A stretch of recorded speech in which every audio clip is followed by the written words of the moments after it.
bloque anterior en este debate sobre uno de los aspectos que trajo la rendición de cuentas por fuera de lo que son lo presupuestal, digamos.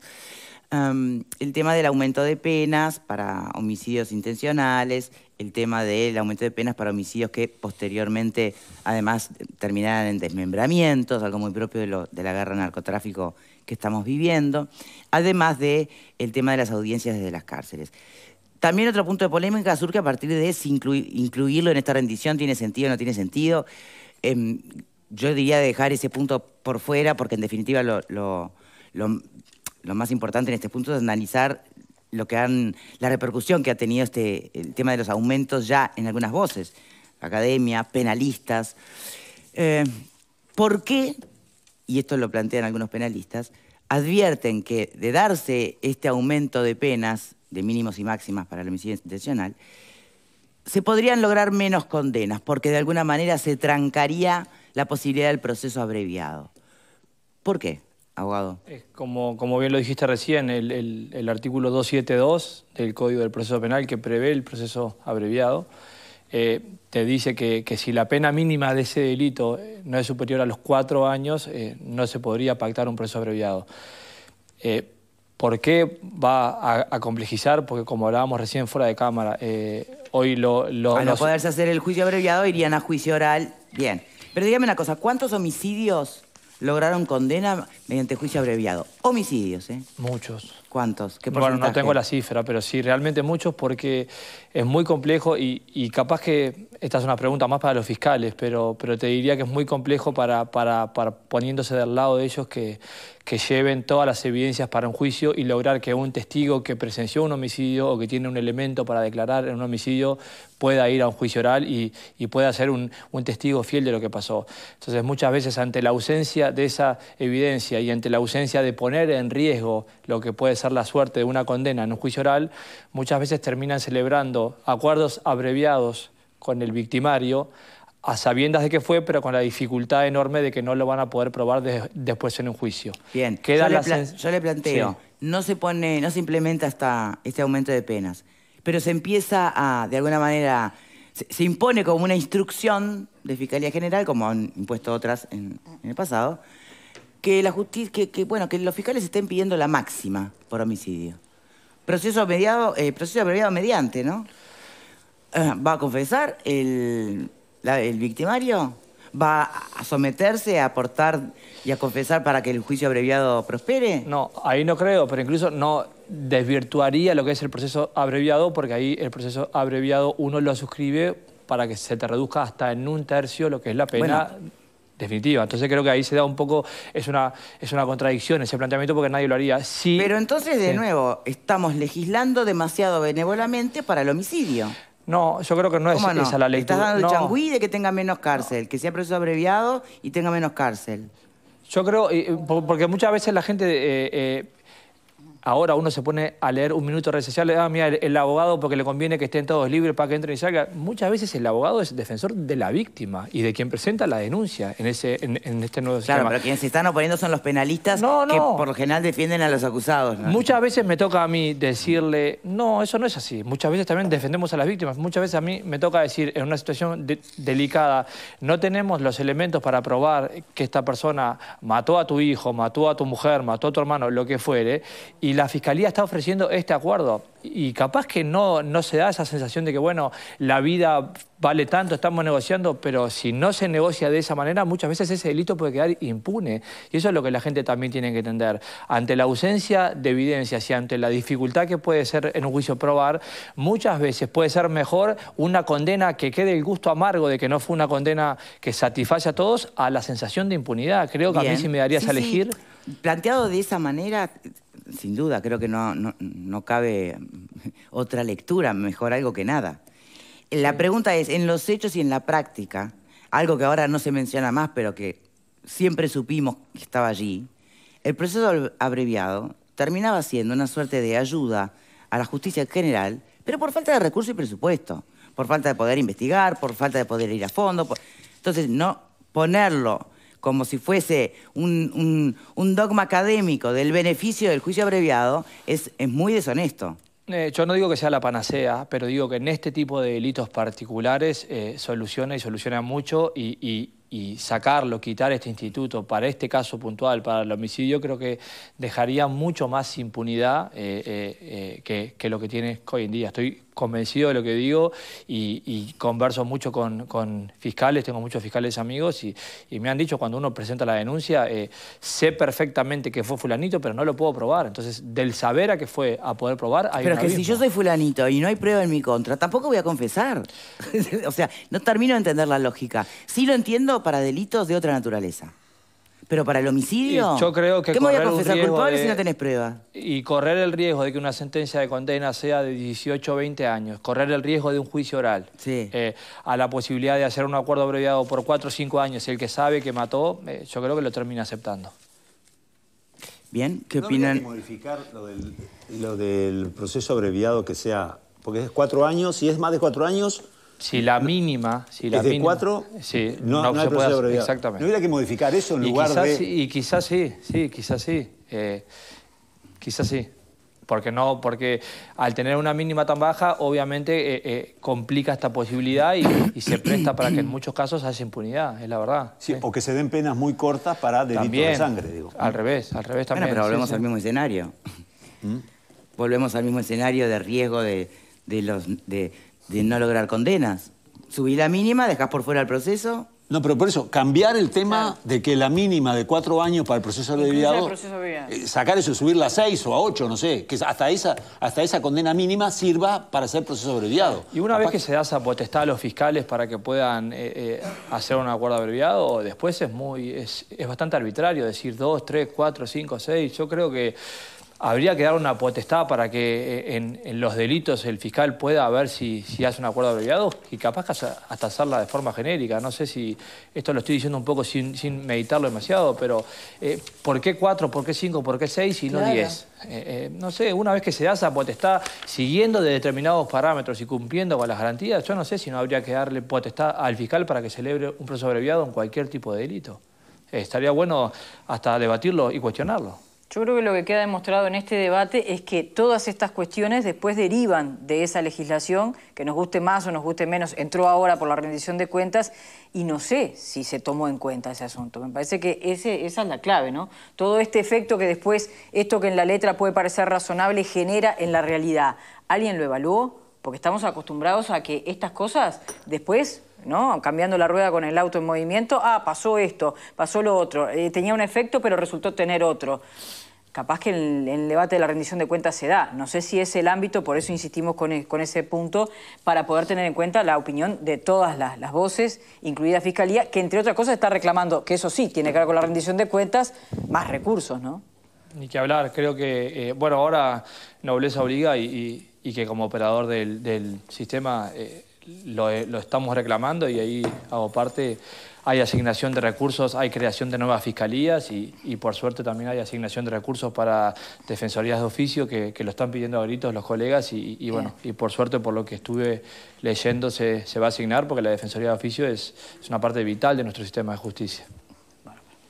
Bien, por acá. Yo, bueno. ¿Qué es todo eso que anotaste? No, bueno, porque voy escuchando y voy sacando algunos datos. Lo primero que yo veo a partir de la exposición y de la discusión es que estamos poniendo foco en los delincuentes. Todos hablamos de los delincuentes, ¿no? Todos hablamos del que asesinó o del que rapiñó. ¿Y las víctimas? ¿Dónde quedan las víctimas acá? ¿Cuándo vamos a hablar de las víctimas?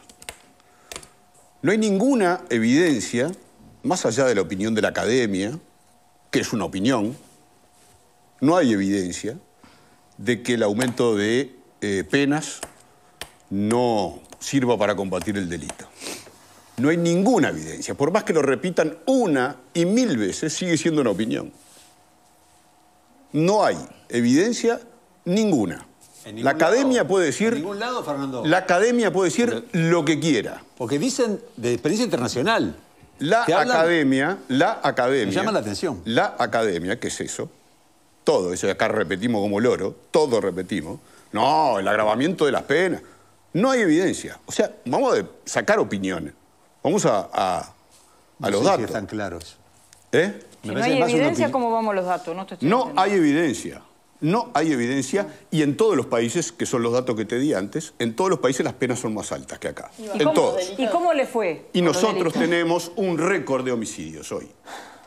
Claro. Pero los países que mencionaste tampoco son la panacea en materia de seguridad. No hay evidencia. Traeme una evidencia y yo cambio mi discurso.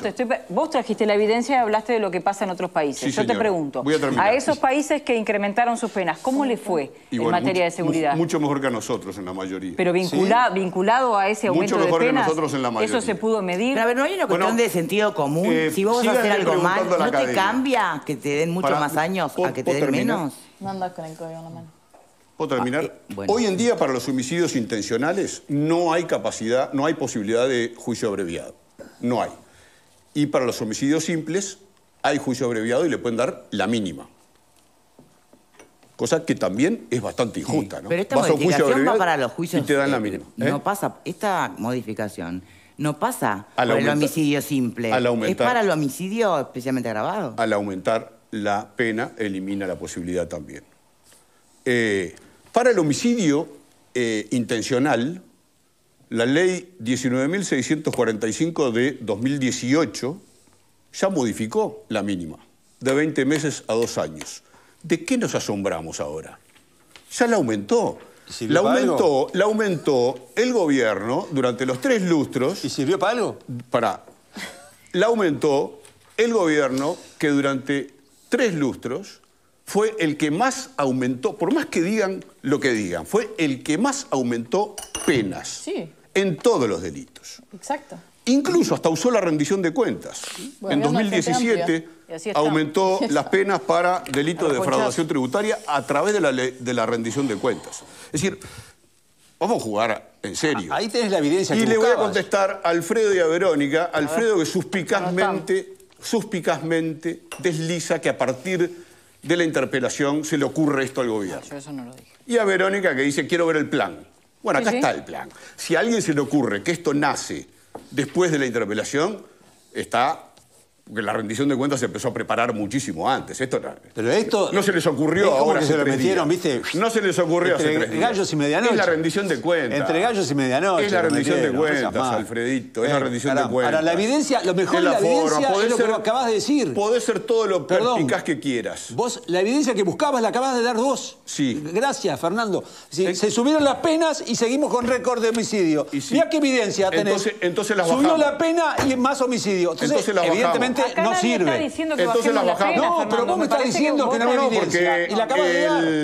Pero la acabas de dar, doctor, querido. No acabas de dar nada. ¿Cómo que no? Interpretá lo que quiera, no me importa. De 20 meses a 2 años. Julio del 2016, aumento de penas para el abigeato. 2012, aumento de penas para delitos contra la administración pública, ley 1997. 2014, aumento de penas por tenencia y tráfico de armas, ley 19247. 2013, aumento de penas para menores que rapiñan, 19055 la ley. 2018, aumento de penas, esa es la que dije, para homicidio intencional. 2017, por rendición de cuentas, delito de defraudación tributaria, ley 19535, aumento de pena. 2018, inaplicabilidad del beneficio de la libertad anticipada por reincidencia, ley 19653, aumento de pena. 2017, discriminación y femicidio, 19538 la ley, aumento de penas. Narcotráfico y crimen organizado, aumento de penas. En 2017, no, pero te doy toda la lista. Te doy toda la lista. En 2014 propusieron y enviaron al Parlamento 3 meses de prisión a 3 años de penitenciaría contra quienes contravengan normas y reglamentos contra el delito del juego. Seguir hablando. Bueno, y puedo seguir. Hay más. O sea, el punto es, entonces ahora dice, no, el aumento de penas no soluciona. Se pasaron aumentando la pena 15 años. ¿Y qué solucionó? Estamos en la misma. Es lo que estamos diciendo. ¿Cómo estaríamos de otra forma? También nos hacen esa pregunta. No, querido. ¿Sabés por qué? Decía que no y aumentaba las penas todo el tiempo. A ver, Alfredo, mano dura a la izquierda, caramba. Qué dificultad de comprensión que tiene este muchacho. El tema es el siguiente. Rapiña, otra vez querés, mirá, Rapiñas 4 a 16 años. Estado? Es un Rapiñas 4 a 16 años. Homicidio 2. 2 a 12. Hace zapping la gente. Pregunto, El tema de la dosimetría penal, ¿no es tiempo que se solucione? No es así. Pero ¿sabes por qué? ¿Pero sabes por qué? Porque es el que se castiga más bajo que todos los delitos. Rapiña, copamiento, extorsión y secuestro están por encima del homicidio. Y vos decís, no, suben los homicidios porque subieron las penas. Pero por Dios, hay que subirlas el triple. Al que mata, al que te quita la libertad. Pero déjate de cosas. Al que delinque no le preocupa el tema de la pena, créeme. No sé, pero a la víctima sí le preocupa. Y yo era el homicida a los 2 años, paseándose por 18 y bueno, capaz que al que mata no le preocupa las penas porque sabe que puede llegar a un acuerdo abreviado y a los 2 años está fuera. Capaz que es eso, ¿o no? Yo entiendo que los defiendas, pero dejate de pensar en los delincuentes. Pero yo te estoy hablando que también... Sí, pero no pero te estoy diciendo que también tengo casos en los que defiendo a víctimas de homicidio. Pero escuchá un segundo. Ser abogado defensor también implica que seas abogado defensor de víctimas. También podés ser defensor de víctimas. Y tengo casos que no puedo ir a juicio porque no lo puedo probar y termino transando con la fiscalía por una pena de homicidio de 4 o 5 años y con una mamá llorando porque me dice, mató a mi hijo y son 5 años. ¿Y qué querés que haga? Pero, a ver, te quiero decir... Decime la estadística de tus casos, porque normalmente el que mataron no contrata un abogado. Lo mataron. ¿Qué vas a hacer? ¿Cómo lo contratás un abogado? Pero el otro Fernando, es el que garpa, el que está vivo. Contrata, sí. Y garpa para zafar. Ese es el que asesina. Ese es el que garpa. Yo lo que digo... Ese es el que te contrata, el que está vivo y quiere zafar. Lo que pregunta y lo que está en la cabeza de ellos es si tienen derecho a 2x1 o a 3x1, si hay salidas transitorias. Vos te pensás que vas a ir a una cárcel hoy que te van a decir si ahora mutilo, tengo un agravante muy especial. Ninguno, Fernando. El discurso de ellos pasa por otro lado. Pero entonces, tu propuesta es no agravemos el delito de homicidio, bajemos los otros. ¡Viva la Pepa! No, yo estoy diciendo ¡Viva la Pepa! Bajemos la rapiña que es muy alta. Estás mal interpretando. No, dijiste eso.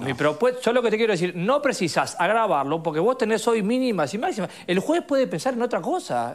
Parte de 2 años que te digo, estamos de acuerdo que es una barbaridad. Bueno, pero entonces saquemos todo y dejemos al criterio del juez. Pero no. No, hay que establecer... va de 2 a 12 años... Hay que establecer mínimas y máximas. Otro tipo de pena. Vos sabés que hay que establecer mínimas y máximas. Sí, claro. No es solo el criterio del juez. ¿No será desproporcionado los 4 años de la rapiña para una persona que roba? Bueno, por eso, estás proponiendo bajar la rapiña en vez de aumentar el homicidio. Pero no me estoy quedando solo con el discurso del homicidio, es un tema de dosimetría penal de forma integral. Pero es que la dosimetría... Estamos mal. Pero es que la dosimetría está mal en favor del homicidio, no en perjuicio de la rapiña. Sí. En favor del homicidio. Coincido contigo. No es que hay que bajar la rapiña para emparejar, hay que aumentar el homicidio. La posibilidad de un proceso abreviado sea la solución. Eso es lo que te estoy diciendo. Bueno, a ver, ¿qué va a ser tenemos que ir cerrando para acá porque tenemos invitados para el próximo tema ya esperando. A distancia, lo de la audiencia, sí. Bueno, pero creo que lo más polémico está por acá, ¿no?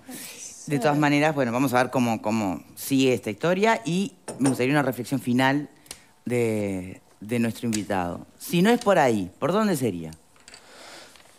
Lo dije, lo sostengo y lo repito. Es un poco recurrente el discurso, pero hasta no hacer una reforma integral de lo que es el sistema y codificar todas las normas y tener un texto único normativo para darle orden y para darle un poco de coherencia va a ser muy difícil. Y creo que las prioridades de este gobierno que está ahora, del que va a venir si cambia y los que vendrán, si no apuntamos a lo que es el sistema penitenciario del lado de adentro, vamos a seguir hablando de lo mismo y penas más penas, penas menos. Si no trabajamos en la reincidencia y en la reinserción y en tener mejores lugares para rehabilitar, estamos en el horno. Y van a pasar gobiernos y gobiernos y gobiernos y va a ser siempre lo mismo. Bueno, muy bien. Muchas gracias por su punto de vista. Ignacio Durán, abogado penalista. Muchísimas gracias.